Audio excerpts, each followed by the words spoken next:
नमस्कार, आप देख रहे हैं इस वक्त की बड़ी खबर। मैं हूं अभिषेक सिन्हा आपके साथ। गांडे की कल्पना, आज कल्पना सोरेन ने गांडे से नामांकन कर दिया। बड़ी दिलचस्प सीट है गांडे की। सरफराज अहमद ने 31 दिसंबर को, जो गांडे के पूर्व विधायक थे, वर्तमान में राज्यसभा सांसद बन गए हैं, सरफराज अहमद ने 31 दिसंबर को गांडे की सीट से अचानक इस्तीफा दे दिया। इस्तीफा देने के बाद बताया गया, झामुमो के नेताओं ने कहा, कांग्रेस के नेताओं ने कहा कि इस सीट को विकल्प के तौर पर तैयार किया गया है, लेकिन विकल्प किस चीज का यह नहीं बताया। लेकिन 31 जनवरी होते होते पिक्चर बिल्कुल साफ हो गई। सारे का सारा दृश्य उभर कर सामने आ गया, क्योंकि मुख्यमंत्री हेमंत सोरेन, तत्कालीन मुख्यमंत्री, गिरफ्तार हो गए हेमंत सोरेन 31 जनवरी को। और यह तय हो गया कि गांडे की सीट पर हेमंत की कल्पना को बैठना है और उन्हीं को कमान संभालना है। लेकिन उपचुनाव की मांग को निर्वाचन आयोग के समक्ष रखा झामुमो ने। गांडे में इंडिया गठबंधन का शक्ति प्रदर्शन। कल्पना सोरेन ने भरा नामांकन पर्चा। मुख्यमंत्री चंपाई सोरेन रहे मौजूद। 20 मई को गांडे में होगा उपचुनाव।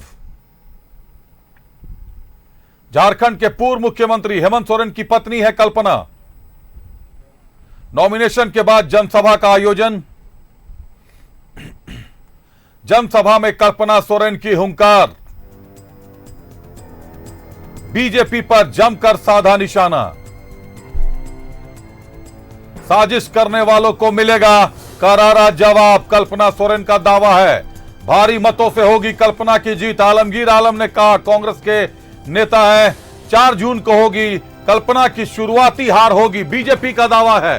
वंशवाद और परिवारवाद की प्रतीक है कल्पना सोरेन। अमर बाउरी ने ताल ठोक दिया है। 31 दिसंबर को गांडे विधायक सरफराज अहमद ने दिया था इस्तीफा। 31 जनवरी को ईडी ने किया हेमंत सोरेन को गिरफ्तार। राज्यसभा सांसद बनाए गए सरफराज अहमद।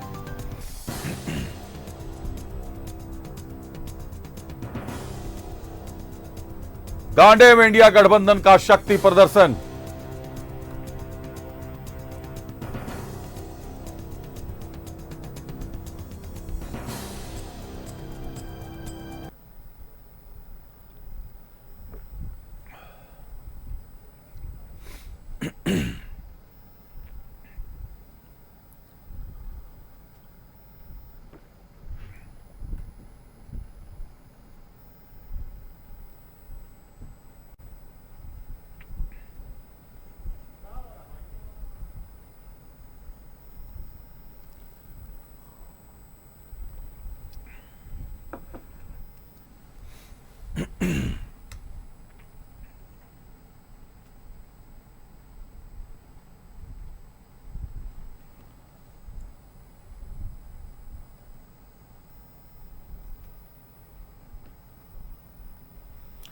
इंडिया गठबंधन का नाम से ही आप बता सकते हैं, इंडिया भारत गठबंधन है तो पूरी मजबूती के साथ। और यहाँ पे भी खड़े हैं, झारखंड राज्य में भी खड़े हैं और देश में भी हर कोने में लोकसभा चुनाव में अपना परचम लहराए।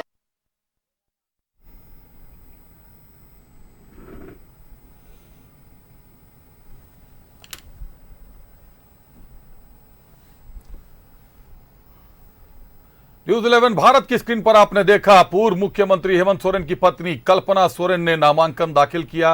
नामांकन करने के बाद जनसभा को संबोधित किया। कई बड़े चेहरे उनके साथ मौजूद थे। झामुमो सुप्रीमो शिबू सोरेन अस्वस्थ थे, उसके बावजूद मौजूद थे।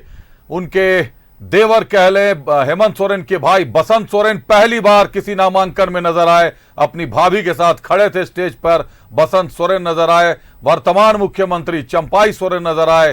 कांग्रेस से आलमगीर आलम नजर आए। ये कल्पना के कद को बताता है कि कल्पना सोरेन का कद झामुमो में या INDIA गठबंधन में कितना बड़ा है। अब आपको सुनाते हैं कि भाजपा इस पूरे मुद्दे पर क्या कहती है। ये वंशवाद और परिवारवाद की राजनीति का एक उत्कृष्ट उदाहरण है। जिस तरह से एक 5 साल के लिए निर्वाचित विधायक को जबरदस्ती प्रलोभन दे करके सीट खाली किया गया, सिर्फ इसलिए कि एक राजा की महारानी को वहां से चुनाव लड़ा करके उनके राजनीतिक भविष्य को ठीक किया जाए। इससे ज़्यादा लोकतंत्र का उपहास कहीं नहीं हो सकता है। अगर वो लड़ना ही चाहती थी तो बरहेट से लड़ सकती थी, लेकिन बरहेट उन्होंने नहीं लड़ा। सरफराज अहमद जी को छुड़वा करके और वहाँ से चुनाव लड़ने के लिए भेजा है। तो कुल मिलाकर के जो मुस्लिम तुष्टिकरण का राजनीति करने वाले लोग हैं, इनको जो है आज जनजातीय भाइयों से भी ज़्यादा मुस्लिम भाइयों से भरोसा है और उन्हीं के भरोसे ये नैया पार करना चाहते हैं। लेकिन मुझे लगता है कि गांडे की जनता, जो मैं एक दिन गया था और करीब 8-10 नुक्कड़ सभाओं के माध्यम से जो मैंने वहाँ के लोगों का जो नब्ज टटोला, जो उनके भाव को देखा, यह स्पष्ट दिखता है कि इस गूंगी बहरी लंगड़ी सरकार को, इस भ्रष्टाचारी सरकार को, युवाओं को ठगने वाली सरकार को, दलित आदिवासियों को उनके हक अधिकार से वंचित करने वाली सरकार को बाहर का रास्ता दिखाने के लिए जनता तैयार है। लेकिन जब 4 जून को परिणाम आएंगे तो मुझे लगता है कल्पना सोरेन इस दिन को जरूर भूलना चाहेंगी कि जब वो बड़ी हार का सामना कर चुकी होंगी। गांडे में इनके पिछले बार जो तथाकथित लहर था, उसमें भी अगर एनडीए के उम्मीदवारों को वोट को जोड़े तो हम 8000 वोटों से आगे थे, और इस बार तो आजसू और भारतीय जनता पार्टी एक साथ लड़ रही। चुनाव है, आरोप प्रत्यारोप तो होंगे। भाजपा ने दावा ठोका है, भाजपा का कहना है सीट हम ही जीतेंगे, लेकिन भाजपा के जो प्रत्याशी हैं दिलीप कुमार वर्मा, जेवीएम से चुनाव लड़े थे, जमानत बचानी मुश्किल हो गई थी। रुक करते हैं, हमारे सहयोगी श्रीकांत हमारे साथ जुड़ रहे हैं सीधे गांडे से, और रांची से राजेश हमारे साथ जुड़ रहे हैं। श्रीकांत, कल्पना सोरेन ने आज नामांकन दाखिल कर दिया। हेमंत की कल्पना राजनीति में उतर चुकी है, घर की दहलीज लांघकर, घर की देहरी लांघकर बाहर निकली है और राजनीति में पहला स्टेप आज ले लिया है। नामांकन दर्ज कराया, चुनाव लड़ेंगी गांडे से, वैकल्पिक सीट पर चुनाव लड़ेंगी। सरफराज अहमद से सीट खाली कराई गई थी, उसके बाद से ही कयास लगाए जा रहे थे कि किसी भी तरह के इमरजेंसी हालात में कल्पना सोरेन को चुनाव लड़ाकर राज्य का मुख्यमंत्री बनाया जाएगा। लेकिन उसके पहले इतनी उथल पुथल हो गई कि चंपाई सोरेन आनन फानन में मुख्यमंत्री बने। अब जब चुनाव आयोग ने विधानसभा चुनाव उपचुनाव की घोषणा की है तो कल्पना भाग्य आजमा रही है, किस्मत आजमा रही है, शक्ति प्रदर्शन कर रही है। श्रीकांत,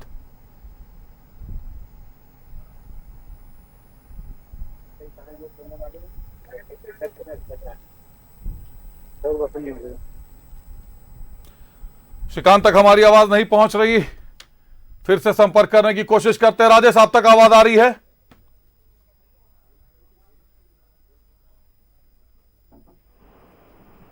राजेश, आपको हमारी आवाज मिल रही है? मिल रही, बोलिए। राजेश, कल्पना सोरेन ने नामांकन दर्ज कराया और अमर बाउरी बड़ा बयान आ गया, कह दिया कि राजा की महारानी को शासन करने के लिए सत्ता पर बिठाने की तैयारी है। राजेश,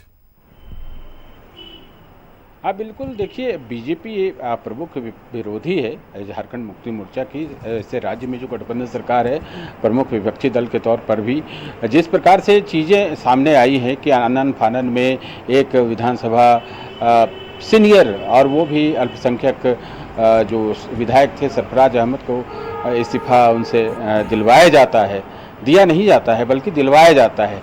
उन्होंने खुद भी कहा था कि उन्होंने अपनी कुर्बानी दी है राज्य हित में और गठबंधन के हित में। तो ये जाहिर सी बात है कि ये कहीं ना कहीं निर्देश ऊपर से था और सरफराज अहमद ने 31 दिसंबर को इस्तीफा दिया। उसके बाद आप देखें कि झारखंड मुक्ति मोर्चा की मंशा ये थी कि झटपट यहाँ चुनाव करा लिया जाए, और उसने एक तरह से दबाव भी बनाने का प्रयास किया चुनाव आयोग पर। अपने विज्ञापन के माध्यम से ये मांग की गई कि जल्द से जल्द यहाँ पर चुनाव की अधिसूचना जारी की जाए। लेकिन बीजेपी इस विषय में कुछ कोर्ट के जो फैसले थे उसको लेकर राजभवन हो या चुनाव आयोग गई हुई थी, जिस कारण से चीज़ें थोड़ी डाइल्यूट हो गई, कहीं न कहीं एक कन्फ्यूजन की स्थिति उत्पन्न हो गई थी। लेकिन चुनाव आयोग ने लोकसभा चुनाव के शेड्यूल के साथ ही इस उपचुनाव की भी घोषणा कर दी। अब वह किसी प्रभाव में नहीं था, ना ही किसी जो लीगल ऑर्डर के हिसाब से वो चल रहा था। तो अब चुनाव हो रहा है, वहाँ उपचुनाव हो रहा है, तो जाहिर सी बात है कि चुनाव लड़ना है और कल्पना सोरेन के लिए सीट खाली कराई गई थी, तो वो उम्मीदवार हैं। बिल्कुल जैसे जैसे एक मीडिया में रिपोर्ट आती रही या जो भी एक सामान्य समझ वाला व्यक्ति जो समझ सकता था, वैसे ही सारी चीज़ें हो रही थी। तो कल्पना सोरेन ने नॉमिनेशन दाखिल कर दिया है। बीजेपी की ओर से त्वरित प्रतिक्रिया आ गई है कि ये सारी चीज़ें जो है, एक हेमंत सोरेन जो जेल में बंद हैं, उनकी धर्मपत्नी को यानी राजा को की महारानी को सत्ता में लाने के लिए ये सारी चीज़ें हो रही है। ये लोकतंत्र के लिए ठीक नहीं है, यह वंशवाद और परिवारवाद का प्रतीक है। अमर कुमार बावरी जो बीजेपी विधायक दल के नेता हैं, नेता प्रतिपक्ष भी हैं, राजेश, तो वो ये कहा है। लेकिन इस मामले में झामुमो और कांग्रेस ने पहले भी हमला बोला है, आजसू पे हमला बोला कि चंद्र प्रकाश चौधरी भी गिरिडीह के सांसद हैं, उन्होंने भी अपनी पत्नी को रामगढ़ से विधायक का चुनाव लड़वाया था, उपचुनाव। तब तो फिर कहानी एक ही है, एक तरफ आप राजा की रानी कहते हैं, दूसरी तरफ उसी पॉलिसी को आप अपने यहां आजमाते हैं। नहीं, देखिए, ऐसे कई उदाहरण है जिसमें बाप राजनीति में है, बेटा भी राजनीति में है और उसी दल में है। ऐसे कई पूरे भारत में आप देखेंगे तो उत्तर से लेकर दक्षिण या पूर्व से लेकर पश्चिम तक में ऐसे कई उदाहरण आपको मिल जाएंगे। बीजेपी अपने स्तर से यह कह रही है कि कहीं न कहीं जिस प्रकार से दबाव बनाकर ये चीज़ें की गई है और ये सीधा प्रतीत होता है कि कल्पना सोरेन को चुनाव लड़वा कर विधायक बनवाना है और उसके बाद सत्ता की बागडोर सौंपी जानी थी। जिस प्रकार ये सारी चीज़ें तब हुई थी जब ईडी सम्मन पर सम्मन जारी कर रही थी और हेमंत सोरेन कहीं न कहीं वो ईडी को की अनदेखी राजेश, दबाव, बीजेपी जिस दबाव की बात कर रही है, दबाव तो कहीं नजर नहीं आता। हाँ, इतना जरूर है कि विधायकी छोड़ने पर राज्यसभा सांसद का तोहफा मिला है, उपहार दिया गया, राज्यसभा सांसद की सीट दे दी गई, निर्विरोध निकल गए, तो कहीं से कोई दबाव नहीं है। तो बढ़िया अपॉर्चुनिटी थी, जो कोई भी राजनीतिक होता, कोई भी नेता होता, उनकी जगह कोई भी विधायक होता तो निश्चित तौर पर स्वीकार कर लेता, क्योंकि बड़ा ओहदा मिला है। श्रीकांत का रुख करते बने रहिएगा। राजेश हमारे साथ श्रीकांत जुड़ गए हैं गांडे से। श्रीकांत, बड़े बड़े कद्दावर नेताओं की उपस्थिति रही। पहली बार नामांकन में गुरुजी शिबू सोरेन खुद नजर आए, पहली बार बसंत सोरेन नजर आए, पारिवारिक एकता को दिखाया, एक साथ नजर आए। मंच से हुंकार भरी कल्पना सोरेन ने, पूर्व मुख्यमंत्री की पत्नी। बता दें कि आज पूर्व मुख्यमंत्री हेमंत सोरेन की पत्नी कल्पना सोरेन ने गांडे सीट के लिए नामांकन पर्चा दाखिल किया और इस नामांकन पर्चा दाखिल करने के कार्यक्रम में सूबे के सीएम चंपई सोरेन हो या फिर आलमगीर आलम हो, बसंत सोरेन हो सहित कई बड़े चेहरे मौजूद रहे। साथ ही साथ उसके बाद एक बड़ी जनसभा। बता दें कि गर्मी का पारा जो है वो लगभग 43 डिग्री है गिरिडीह में, लेकिन इस भरी दोपहरी में और गर्मी में बड़ी संख्या में लोग इस मैदान में मौजूद रहे। और इसके बाद जब सभा की शुरुआत हुई तो कल्पना सोरेन, वो तो प्रत्याशी तौर से उन्हें रहना ही था, लेकिन साथ में सूबे के सीएम चंपई सोरेन के साथ जो बड़ा चेहरा है, बड़े दिनों के बाद शिबू सोरेन जो है वो मौजूद रहे और उन्होंने सभा को अंतिम में संबोधित भी किया है। कहा है कि हमें परिवार के रूप में एक रहना है और जो भी प्रत्याशी खड़े हैं इंडिया अलायंस से, चाहे वो गांडे उपचुनाव को लेकर हो या फिर कोडरमा लोकसभा सीट पर हो या गिरिडीह लोकसभा सीट पर हो, सभी को जनता अपना आशीर्वाद दे। साथ ही साथ चाहे वो सूबे के सीएम चंपई सोरेन हो या बसंत सोरेन हो या फिर मंत्री आलमगीर आलम हो या फिर जितने भी बड़े चेहरे यहाँ पर मौजूद रहे, सबों ने भाजपा पर जोरदार हमला बोला और कहा कि भाजपा की साजिश जो है किसी भी तौर पर जो है वो सफल है और जो है वो एकजुट है, पूरा परिवार एकजुट है।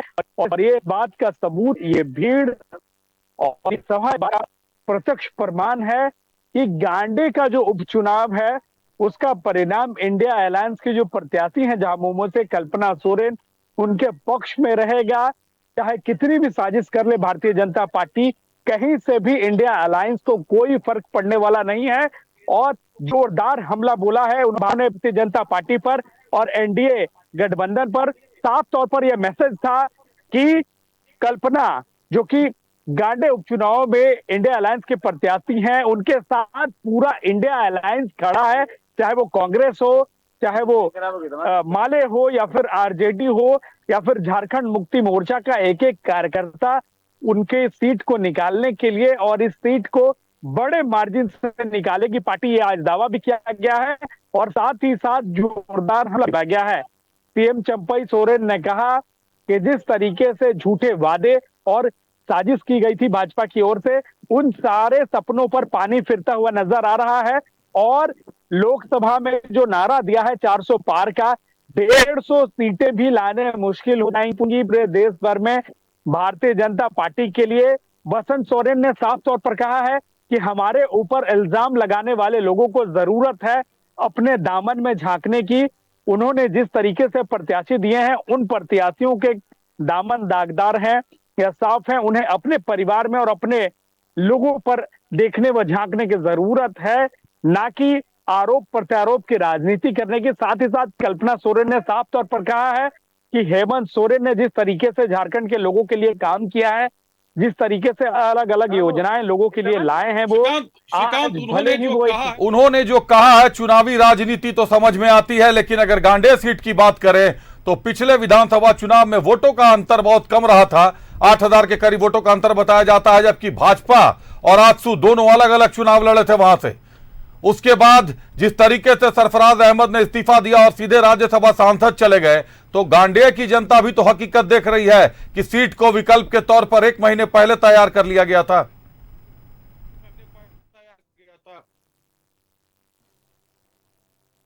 देखिए, निश्चित तौर से सत्ता पक्ष हो या विपक्ष हो, सभी दल अपने अपने स्तर से मजबूत तैयारी करते हैं, लेकिन आज जो भीड़ उपस्थित थी, जो सभा हुई है, उस सभा के बाद निश्चित तौर से इंडिया गठबंधन के लोगों में और जोश बढ़ा है और ये दावा कर रही है इंडिया गठबंधन कि इस बार जो जीत का मार्जिन होगा वो एक बड़ा मार्जिन होगा और एक बड़े मार्जिन से गांडे उपचुनाव में झारखंड मुक्ति मोर्चा इस सीट को वापस, चूंकि पिछले बार भी वो गांडे की सीट थी वो झारखंड मुक्ति मोर्चा के हाथ में थी, तो इस बार भी झारखंड मुक्ति मोर्चा उस सीट को वापस लेकर आएगी और एक बड़े मार्जिन से लेकर आएगी।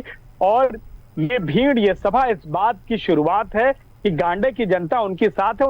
उन्होंने अपील किया लोगों से कि लोग जो है वो दिग्भ्रमित ना हो, जिस तरीके से राज्य सरकार कार्य कर रही है लोगों के हित में लगातार, उस कार्य को और गति देने के लिए, उस कार्य को और आगे बढ़ाने के लिए वो पार्टी के साथ साथ जो प्रत्याशी हैं इंडिया अलायंस की कल्पना सोरेन झामुमो से, उनका साथ दे और आने वाले समय में इंडिया अलायंस को झारखंड में और मजबूत करें।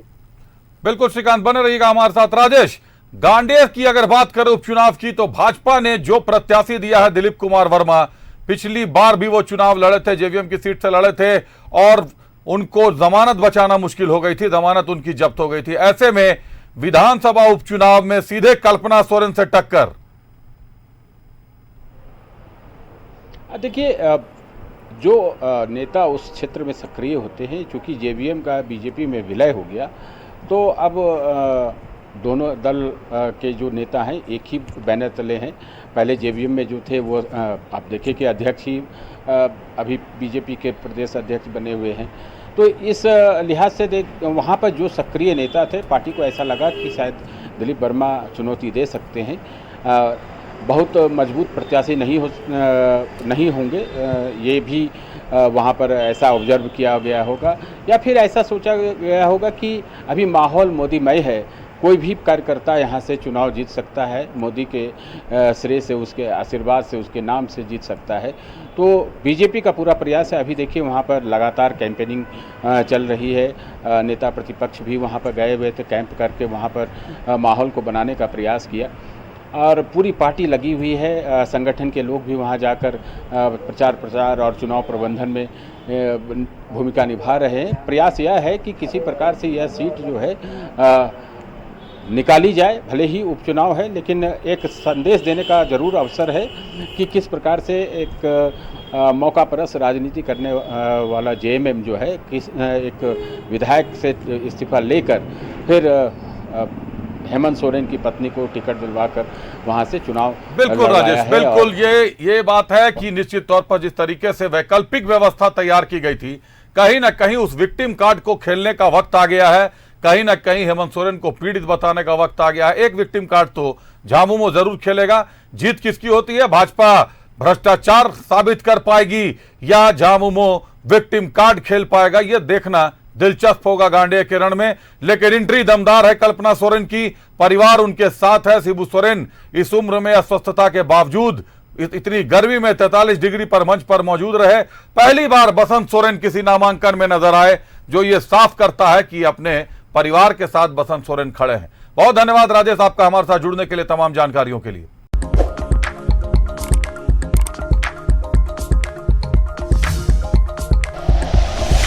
Like and share videos, subscribe करें हमारा चैनल और प्रेस करें बेल आइकॉन। न्यूज़ 11 भारत, सच है तो दिखेगा।